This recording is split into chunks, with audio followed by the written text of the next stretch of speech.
בקרוב תזרח השמש, נדע ימים יפים מאלה, הלב נלחם בדאגות. כולם יחזרו הביתה, נחכה להם למטה, הלוואי נדע בשורות טובות. כי עם הנצח l'idée qu'un autre peuple, et surtout alors Dieu, une autre religion, puisse s'affirmer, puisse exister, et surtout puisse exercer une souveraineté quelconque sur une terre d'islam. C'est un péché à leurs yeux. C'est un péché. Et pour que ce péché soit pour eux-mêmes quelque chose d'évident, ils en viennent à nier l'existence de quoi? Du peuple juif. Le peuple juif n'existe pas. C'est une invention. Un des peuples les plus anciens de la terre. לעולם לא מפחד, אפילו כשקשה לראות. כולם ביחד, אף אחד. Mon fils est au Québec, c'est pour ça. Belgique. Belgique. Ah. Et le Cameroun. Ouais, alléluia. Il y a des élections par là, hein, en Afrique. Ouais. J'espère que ça va bien se passer. C'est fini déjà. Bon, C'est fini. c'est déjà cuit avant les élections. Comme pareil, après chez moi, c'est Ah cuit. ouais, c'est cuit déjà. Bon, alors les amis, je me présente Gérald Fruinsols, un nom bien français, qui vient de l'Alsace. C'est vrai, tu es là? Oui. Mais je t'avais pas reconnu, excuse-moi. Il y en a, c'est pareil, il y a Gildas là, mais qu'est-ce que vous faites là, quoi? Ils viennent tout le temps en Israël. Alors, qui est là pour la première fois? Une question là. Oh purée! Magnifique, magnifique. Alors je continue mon petit témoignage, mais très rapide. Hein. Je suis donc le pasteur Gérald Fruinsols. On avait notre église à Paris, région parisienne, Versailles, et donc le Seigneur nous a vraiment interpellés en 1996, c'est loin, hein, par rapport à venir en Israël avec une belle prophétie. Mais nous, ça c'est rentré là, voilà, c'est rentré, mais ce n'est pas ressorti. Mais en même temps, on s'est dit, ok, nous on a notre église en France, Seigneur. Hein, mais voilà, 9 ans après.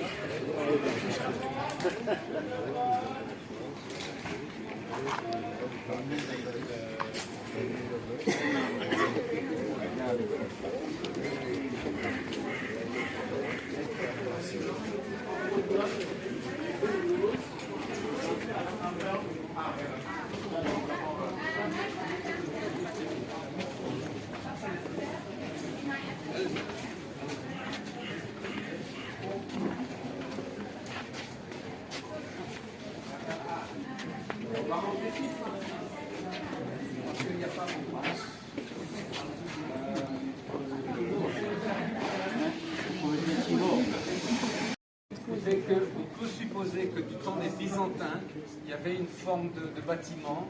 Vous voyez là, ouais, c'est un peu circulaire le toit. Et derrière le mur là, c'est l'école biblique archéologique. C'est le nez en 2015 est tombé. J'étais là. Il y a eu la neige, je ne sais pas si c'est la neige, la pollution ou autre chose. En tout cas, voilà. J'ai posé la question au Seigneur, pourquoi le Golgotha n'est plus ce qu'il était? Ah ben, on n'a plus besoin du témoignage de Pierre, tout simplement. Parce que si on ne prend pas maintenant, ben, c'est vrai qu'avant, il y avait l'année, ça a compris tout. Non, l'année, c'est la pointe. Il y a le buisson, il y a le, comme il a dit, il y a le buisson. En 1900, le chef du... Toute la Terre Sainte se trouve sous l'égide de ottoman. Absolument, l'Empire ottoman, on l'a déjà dit plusieurs fois, ça fait déjà près de 400, presque 500 ans que l'Empire ottoman règne sur cet énorme territoire qui est bien plus grand que l'Empire romain, hein. Ça va jusqu'en Perse, ça va jusqu'en Espagne. Tout cet énorme territoire qui est ottoman, eh bien le monde occidental, le monde chrétien pratiquement n'a pas accès à ce territoire. Mais à Shearim, vous allez en entendre parler, c'est le quartier ultra religieux par excellence. C'est un symbole ici à Jérusalem. Les gens qui habitent là-bas, ce sont des gens comme ça, ultra religieux. Beaucoup d'entre eux ne reconnaissent même pas la légitimité de l'État d'Israël, mais ils vont prier. Où vont-ils prier? Au Kotel. C'est quoi le côté? Des lamentations. Qui a dit le mur des lamentations? Je ne veux plus entendre ce terme. C'est un terme dérogatoire. On ne peut pas utiliser ce terme. Les Juifs ne vont pas se lamenter au mur. Ils vont prier. C'est le mur occidental. Barrez complètement de votre registre le mot lamentation. On parlait ce matin de ce qu'il faut dire et ne pas dire, de la façon qu'il faut approcher le dossier Israël, barrer tous ces termes qui sont des termes qu'on ne veut plus entendre. On ne va pas se lamenter au mur, on va prier. Le mur occidental, the Western Wall. Voilà. Et donc vous allez voir toutes sortes de populations, vous allez voir beaucoup de chrétiens qui vont et qui viennent. Il y a beaucoup de monastères, il y a beaucoup d'établissements chrétiens. Vous allez les voir qui se promènent librement dans la ville. Et vous voyez qu'il n'y a pas de tension autour de vous. Les choses se passent vraiment bien. Mais regardez quand même autour de vous. Regardez ça et regardez ça. Vous voyez ces deux pylônes? Regardez-les bien ces deux pylônes. Regardez toute la quantité d'électronique qui ont été placées sur ces pylônes. Des caméras de surveillance, des micros, des petites caméras, des grandes caméras, des haut-parleurs, des pics qui empêchent les gens d'escalader. Vous êtes ici à un endroit où il y a eu un nombre interminable d'attentats terroristes. Je ne saurais même pas les citer, il y en a eu tellement.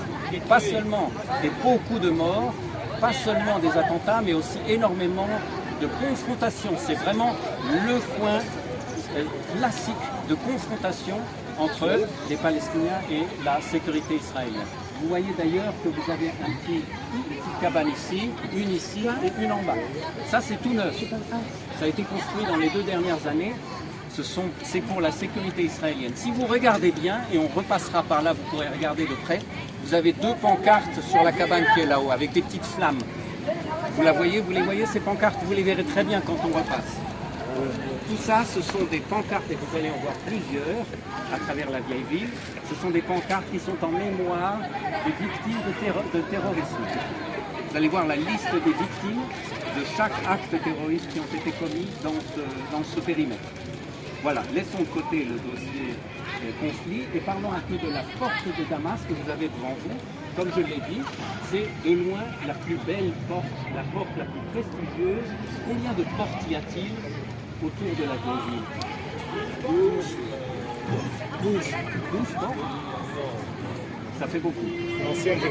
Au départ, lorsque la muraille a été construite, et vous allez me dire tout de suite qui a construit cette muraille. Néhémie, qui dit mieux? Hérode, qui dit mieux? Esdras. Zorobabel, merveilleux. Qui dit mieux? Salomon. Oh, on a tout entendu, sauf Esdras. sauf la vérité. Esdras, non? Absolument, absolument. Il a dit qui alors? خمسة هي قطعة خمسة كل تشكيلة خمسة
commémorer cette coupole?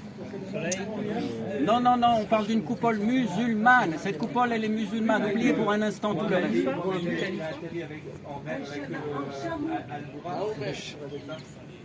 Ici, on pourra en reparler plus tard, ici Mohammed, d'après le canon musulman, d'après les textes saints musulmans, la hadith, exactement, non pas le Coran, mais la hadith, vous avez absolument raison de le souligner, Mohammed va songer, rêver, ou alors c'est la réalité, mais en fait, il monte sur son cheval ailé, El Bourak, son cheval ailé, qui va l'amener de la Mecque jusqu'à Jérusalem. Il va attacher son cheval au mur occidental, comme par hasard. Il va monter sur l'esplanade, il va se mettre sur la Even Ashtiya, sur la fameuse pierre de la fondation, et de là il va s'élever au ciel, il va rencontrer Allah, Dieu, qui va lui remettre les 5 prières quotidiennes, et de là il va redescendre, remonter sur son cheval et rentrer à la Mecque. Vous connaissez tous cette histoire. La ville de Jérusalem est sous domination arabe. Depuis que l'islam a envahi la Terre Sainte et tout le monde arabe, et même au-delà, eh bien, la ville de Jérusalem, à part 200 tout petites années pendant lesquelles les croisés vont dominer la situation ici, mais c'est une parenthèse. Pendant tout le reste du temps, ce sont les musulmans qui contrôlent cette ville, ce ne sont certainement pas les juifs. Et par conséquent, très naturellement, ce sont des musulmans en grande majorité qui se sont installés ici. N'oubliez pas que même pour les juifs, même pour les chrétiens, il faut payer des impôts aux musulmans pour habiter ici. Il y a toutes sortes de limitations pour les non-musulmans pour habiter dans la ville de Jérusalem. Donc, en toute logique, eh bien, la part du gâteau, la plus grosse part du gâteau revient aux musulmans.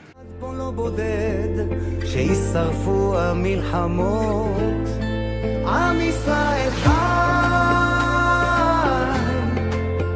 אם לא נשכח תמיד להיות מאוחדים. עם ישראל חי, בעליות בירידות גם בשעות הכי קשות. הקדוש ברוך הוא שומר עלינו, אז מי יכול עלינו?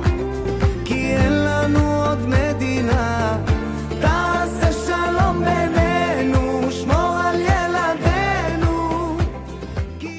Vous êtes arrivés en terre d'Israël hier et vous êtes sur le mont des Oliviers. Et vous allez voir ce que c'est que ce mont des Oliviers.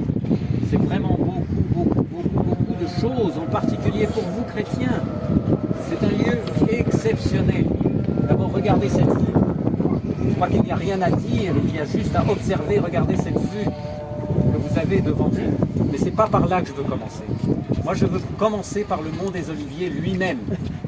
Vous avez constaté, vous avez là un cimetière juif tout autour. Il va jusque derrière. Vous avez là 150 000 tombes juives. Wow. Absolument. 150 000, c'est le plus ancien et le plus grand cimetière juif au monde. Et de loin.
מוודאות ומהספק ומהדאגה.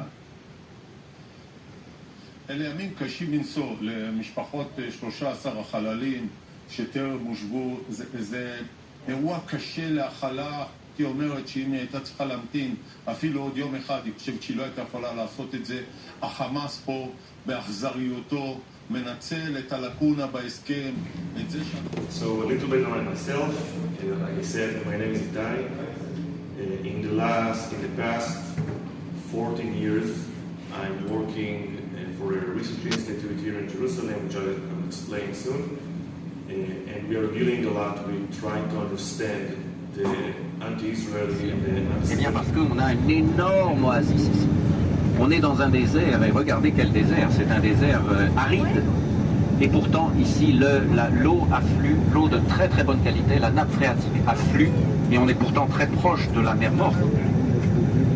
Très proche de la mer Morte, mais il y a beaucoup d'eau douce ici, ce qui a permis d'installer une énorme agglomération urbaine, et les gens vivent ici depuis très très longtemps. Autre toute petite parenthèse, mais tellement importante, il y a parmi nous des gens qui viennent d'Afrique, et c'est le moment de souligner le fait qu'on n'est pas juste à l'endroit où Yeshua est passé, c'est de là qu'il remonte vers Jérusalem. C'est ici tout près qu'il a été baptisé par Saint Jean-Baptiste. C'est à Jéricho qu'il va rencontrer Zacchaeus, Zachée, le monsieur qui récoltait les impôts et qui va les redistribuer. Et Jésus va aller chez lui le convaincre.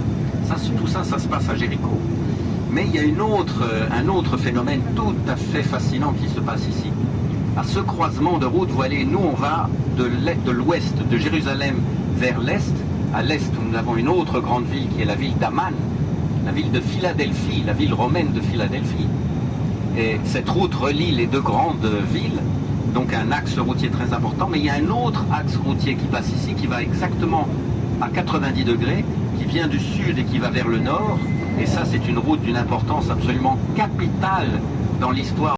Des événements importants se sont passés dans ce désert, en particulier les 40 jours de tentation, juste après le baptême, n'est-ce pas? Jésus va s'installer au-dessus de Jéricho. Il y a aujourd'hui là-bas un monastère qui s'appelle le monastère de la tentation, ou le Carental, parce qu'il a passé 40 jours. Et c'est donc un désert qui est devenu un désert sacré. Mais il a un autre avantage, ce désert, c'est qu'il est tout petit. Et donc les gens religieux, en particulier les ermites, les prêtres qui se sont installés dans ce désert, pouvaient le matin décider qu'ils allaient à Jérusalem, et l'après-midi, ils y étaient déjà à pied. Et ils pouvaient rentrer dans leur monastère le soir. Et ça a beaucoup influencé les religieux qui, au lieu de rester à Jérusalem, où, comme vous avez bien compris, il y avait beaucoup de corruption et de malversation et de petits conflits entre les différentes factions, et bien les gens qui voulaient vivre leur foi, vivre leur passion, vivre leur méditation tranquillement, au lieu de rester à Jérusalem, ils faisaient quelques pas et allaient s'installer dans ce désert de Judée dans lequel ils avaient la paix. Ils se posaient dans une grotte, seuls ou avec d'autres compatriotes, et ils pouvaient tranquillement vivre leur vie dans ce désert calme et tranquille. Voilà, de l'importance de ce désert. Un mot de géologie ou de topographie. Pourquoi y a-t-il tout d'un coup un désert alors qu'on était dans un climat tout à fait méditerranéen, ce qui est, ici est considéré comme un climat tendre? et avec relativement beaucoup de précipitations. Il y a quand même pas mal de pluie. À Jérusalem, il tombe jusqu'à 600 mm de pluie. Dans le désert, il ne pleut presque pas. Et la transition est vraiment brutale. On passe par-dessus le mont des Oliviers et on est dans le désert. Et la raison pour ça, c'est que toute la pluie arrive de l'ouest. Les nuages de pluie se forment au-dessus de la mer Méditerranée et elles arrivent jusqu'à Jérusalem.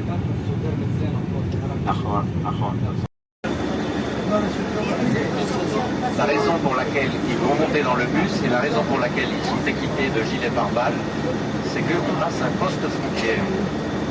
C'est quand même curieux, on n'a pas passé de frontière depuis ce matin. Eh bien si, on a passé une frontière, j'ai pas eu le temps de vous expliquer, je crois que Patricia était en pleine explication, mais en fait, sortant de Jérusalem, vers l'est, on sort du territoire officiel de Jérusalem, d'Israël. Parce que vous savez qu'on parle, en tout cas dans le cadre de la communauté internationale, du fait qu'Israël occupe la Cisjordanie. Vous entendez, on vous rabat les oreilles avec cette histoire sans arrêt. Eux parlent de la Cisjordanie, j'ai volontairement... Ah, bien sûr que c'est pas correct. Tout à fait. Et en fait, là, on sort de Samarie. On vient de traverser le territoire de Samarie et on va en sortir. C'est la raison pour laquelle on passe un poste de frontière, parce que, strictement parlant, à la suite des accords d'Oslo, on se trouve dans l'autorité palestinienne. Amis et travail, afin d'accéder au lieu où nous pourrons nous purifier et dûment nous préparer à la fin des temps. Tout juif qui vient ici cherche à se rapprocher de la voie juste et à s'éloigner des fils des ténèbres, ces gens de mal qui comptent même parmi eux des prêtres de Jérusalem. Quiconque croit en notre voie est fils de la lumière. À la fin des temps, tous nos adversaires seront exterminés. Mais entre-temps, nous sommes ici, dans ce lieu de pureté où nul ne peut détourner notre esprit du service divin. Nous ne possédons pas grand-chose, et le peu que nous ayons est partagé entre nous à égalité.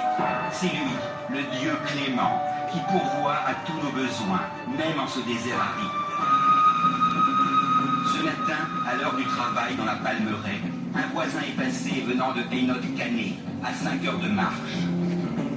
Il nous a raconté la triste fin d'un certain Jean-Baptiste que le roi Hérode a fait décapiter. Je me suis soudain souvenu, nous avons eu quelqu'un du nom de Jean, il y a des années. Il est arrivé chez nous de sa propre volonté. Dès qu'il n'y a plus d'hommes, on va aller là. Mais il y a encore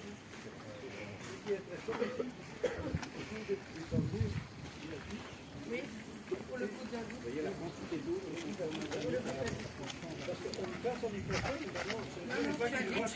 Vous voyez chez moi quand je vais faire des réparations.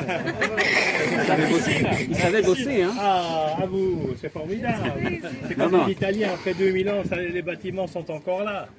Voilà, juste après l'arrêt de bus, regardez bien sur votre droite. Ça, c'est la rivière du Jourdain. On est maintenant sur la côte est de la rivière du Jourdain.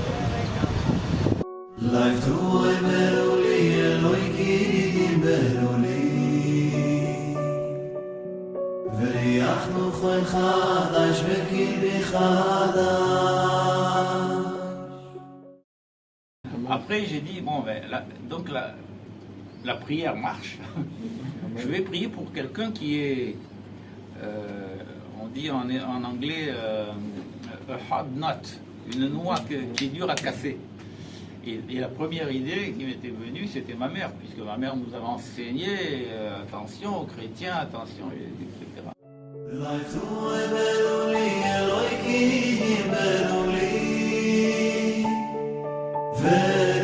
אנחנו חוי חדש בקרבי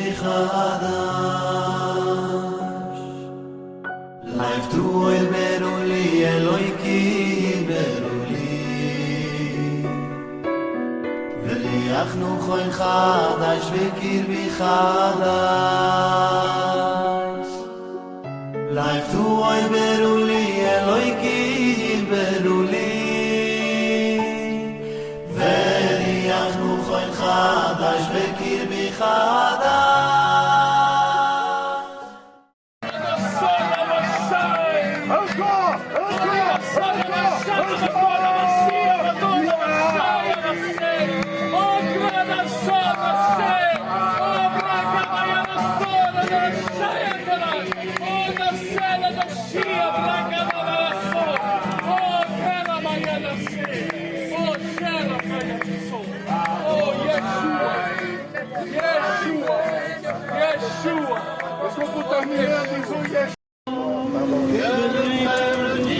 Je suis fort, et que le pauvre dit je suis riche.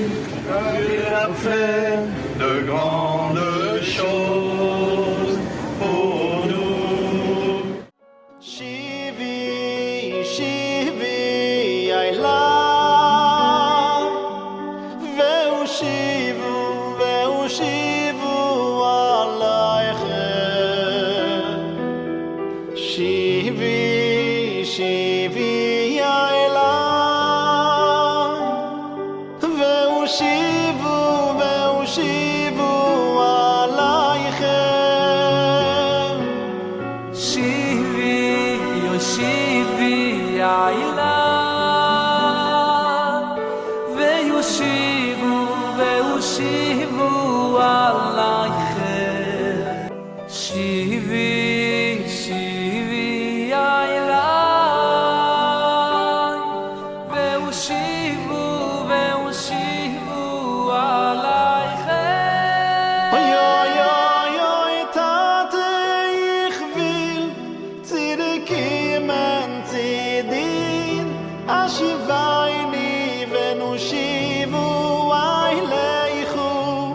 Oy, oy, oy, oy, Tate, ich will zurückkommen. איזה כיף שבאתם.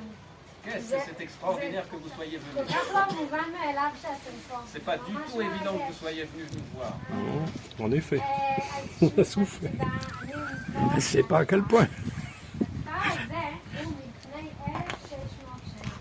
Je m'appelle Hefziba et je suis de ce village. Ce village date d'il y a 1500 ans. Marie, c'est Daphna. C'était une la bonne réponse. אז עכשיו, ממש עכשיו, כולם יוצאים לכרמים של הזיתים, לקטוף זיתים.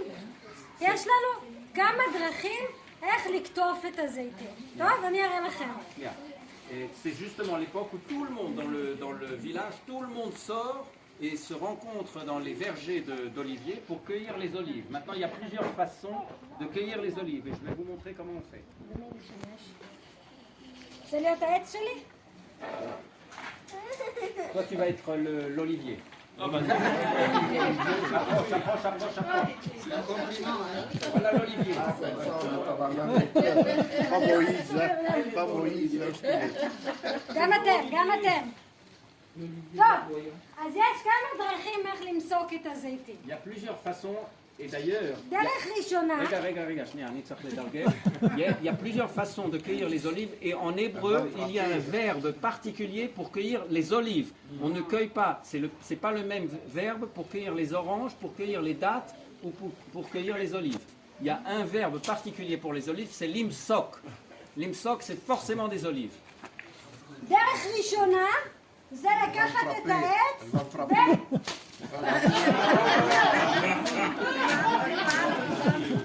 J'ai pas besoin de traduire. Ça, c'est la première façon pour cueillir les olives. Les Italiens, ils connaissent ça. J'adore frapper comme ça avec la branche de l'olive. Il y a une deuxième façon. Alors, là aussi, en hébreu, on dit secouer mena'aneim. C'est comme si on secouait mena'aneim. On secoue l'arbre. אוקיי, אז דרך ראשונה. דרך שנייה. דרך שלישית, חולבים את העץ. La troisième façon, c'est de le traire. C'est-à-dire qu'on fait comme ça. אם זה העץ שלי, אם זה הענף, אני חולבת, כמו שחולבים עזים. ככה? Comme on traîne une chèvre. וכל הזיתים? Et toutes les olives tombent.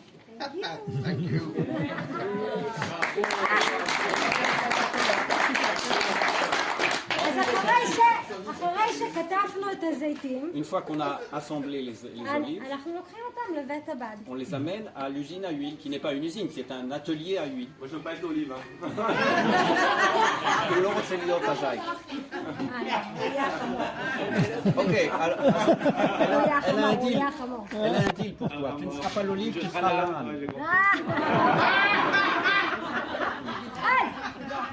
אז אחרי שמסקנו את הזיתים, אנחנו מביאים אותם למכשיר הזה.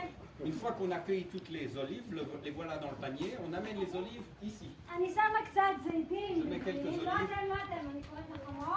Je mets ואז quelques אני olives, קוראת on appelle לחמור. l'âne. N'oubliez pas de prendre des photos. Il a sorti la tunique au pantalon. Kadima. L'Inde a poussé.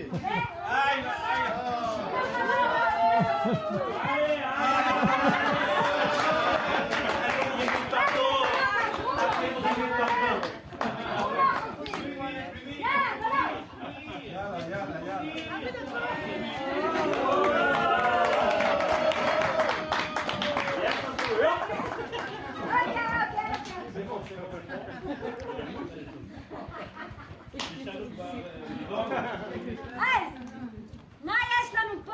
Qu'est-ce qu'on a là? מה יש? Qu'est-ce qu'on a là? לא. ריסקנו את הזיתים, מה יש לנו? שמן זית! שמן זית! מה הם אומרים? הם אומרים, יש לנו חמור. אוקיי, אחרי שריסקנו את הזיתים, מה יש לנו? Les olives, qu'est-ce qu'on a? זה מה שאמרו הילדים. מה, אתם חושבים שזה כזה קל לעשות לא, לא, שמן c'est pas si facile de faire de l'huile d'olive. רק יש לנו זיתים מרוסקים. כתית. Khatit. שמן זית בלי כתית טובה. Alors ce qu'on appelle ça, une fois qu'on a écrasé les olives, on a quelque chose qu'on appelle khatit. ואז אנחנו looking את הכתית, שמים אותה בסל, עשוי מחבלים. Une fois qu'on a écrasé les olives, on met tous le khatit, donc les olives écrasées, on les met dans des paniers comme vous voyez ici. שלוחץ על הסל. On va écraser ça avec le khatit. ואז מה יש לנו פה? Ce qui en ressort, c'est de l'huile. Jamais. מה, אתם חושבים שזה כזה קל Vous voyez que לעשות c'est tellement שמן? facile de faire de l'huile d'olive. מה שיש לנו זה מי... איך קוראים לזה בזה? מה שיש לנו זה מי עקר עם שמן, כן? בעברית קוראים לזה מוהל. Ce qu'on a là, c'est ce qu'on appelle en hébreu mohal, c'est-à-dire de l'huile d'olive mélangée avec de l'eau. כן. אני צריכה לחכות, כמו, נכון, אתה חולב את העזים שלך כל בוקר, נכון? כן. כל בוקר. כל בוקר. אחרי שאתה חולב את העזים, אתה נותן לחלב לעמוד קצת? קצת. מה קורה? מה צף מלמעלה? מה? הקרם. הקרם. השמנת, נכון? אותו דבר, עם המועל. אני צריך לתרגם את זה. Elle s'adresse au berger qui est devant nous là et elle lui dit toi quand tu vas traire tes chèvres le matin, une fois que tu as trait tes chèvres, tu laisses le lait reposer un petit peu pour que la crème flotte au-dessus, n'est-ce pas? On fait la même chose avec l'huile d'olive. On laisse l'huile, vous savez que l'huile est plus légère que l'eau, on laisse l'huile remonter en haut pour flotter et on va ramasser l'huile et laisser l'eau dans le seau. עכשיו תגידו, מיליטר של שמן, של מוהל, של מיץ זיתים, כמה שמן יהיה לי? À votre avis, une fois qu'on a rempli un seau avec le mohal, c'est-à-dire l'eau et l'huile mélangée, combien d'huile va-t-on récupérer? Un dixième. הם אומרים עשירית. עשירית? הייתם מתים. עשירית אולי עכשיו, בתקופה הזאת שמחממים, אפשר להגיע ל10%. פעם זה היה Elle dit peut-être maintenant, quand il fait très sec, il n'a pas plu cette année, alors peut-être qu'on peut arriver jusqu'à 10%. En général, de façon générale, c'est 3%. עכשיו, למה אני צריכה שמן זית? למה אני צריך שמן? Pourquoi j'ai besoin d'huile d'olive? Pourquoi j'ai besoin d'huile d'olive? Je vous ai dit ce matin, ce qu'on fait avec l'huile d'olive. C'est cosmétique. להאיר את החיים. בשביל להביא למקדש. למקדש? ובשביל להתאפר. תראו אותי, תראו איזה יפה, אני בת 1646 וחצי. Moi je n'ai que 1600 ans et regardez comme ma peau est douce, c'est parce que j'ai שמן זית שאני שמה על הפנים. Et ça, c'est parce que j'ai utilisé l'huile d'olive pour me maquiller.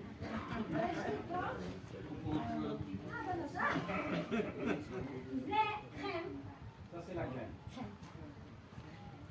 עשוי משמן זית, C'est fait d'huile d'olive שאבד דבורים et de cire d'abeille ולבנדר. et de la lavande. זה ממש טוב, לשפתיים, אם יש עקיצת יתוש, אם יש יובש.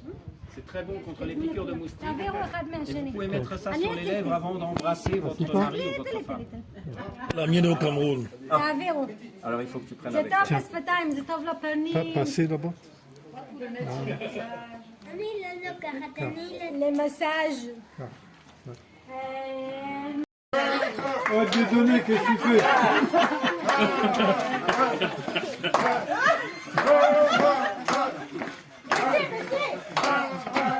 איזה מסכנות שבאתם. Tu me prends une petite Imen Tzidir, Hashivayni Venushivu Aileichu.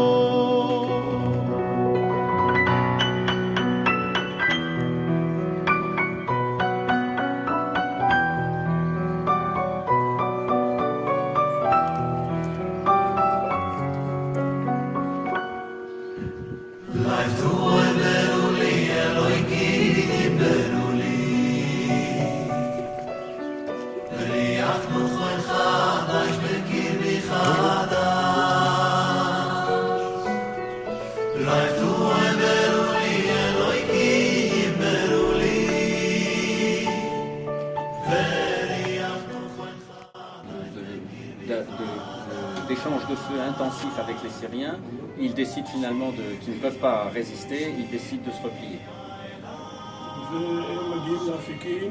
לא לגשר?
רק בך אמצא תקווה, אתה חזק גם בסערה, כשהכל בוער סביבי אפתח בך, אתה מרים אותי, אתה מרים אותי גבוה מעל כל הגשם.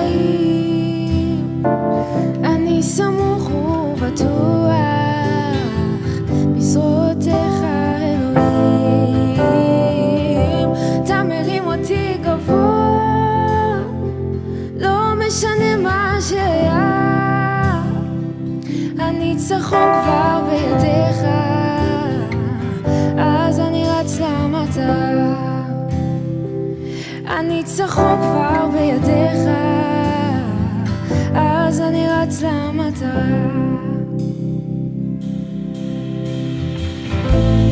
רק בך אמצא